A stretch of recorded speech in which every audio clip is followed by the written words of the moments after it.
Good morning, students. Today we study about the content for value education in the chapter Introduction to Value Education. किसी भी चीज़ की value की गणना उसका participation एक बड़े कंटेंट में कितना है के आधार पे कर सकते हैं हम. ठीक है. उदाहरण के लिए एक चौक के पीस की वैल्यू का अंदाज़ा उसका क्लासरूम में क्या रोल है उसके आधार पे लगाया जा सकता है.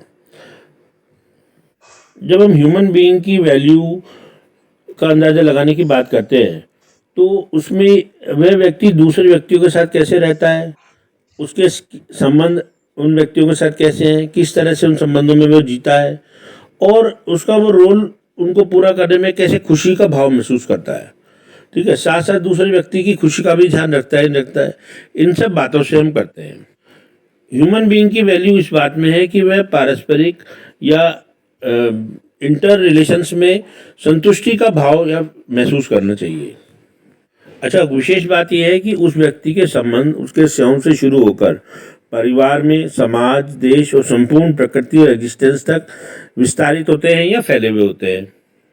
इस बात से ये बात हमें समझ में आती है कि ह्यूमन वैल्यूज़ का जो कंटेंट है और स्कोप है ऑफ स्टडी है जिसकी बात करें हम, मानवीय जीवन की सभी dimensions, thought, behaviour, work and realisation में एप्लीकेबल है. साथ ही ये मानवीय जीवन के सभी लेवल्स, सेल्फ, फैमिली, सोसाइटी, समाज, नेचर एंड एग्जिस्टेंस, इन सभी बातों में मानवीय जीवन की जो लेवल्स हैं इन पर वैल्यू एजुकेशन का कंटेंट फैला हुआ है. निरंतर खुश रहना और संपन्नता की मूल चाहत, मूल भावना ही मानवीय धारणा है. हम चाहे कुछ भी सोचें, कुछ भी करें, हमारे मन में किसी भी तरह का विचार है, परंतु इस प्रक्रिया का आखिरी स्टेज जो होगा हमेशा फुलफिलमेंट ऑफ ह्यूमन एस्पिरेशन है. तो students, I hope you are clear about the content of value education.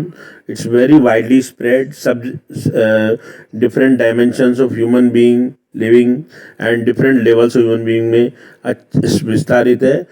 और इसके साथ ही मैं इस कंटेंट वैल्यूएशन को कंप्लीट करता हूँ. आपका प्रोफेसर इन्वेंटर डॉक्टर श्याम सुंदर मानेतला, इलेक्ट्रॉनिक इंजीनियरिंग डिपार्टमेंट, JECRC.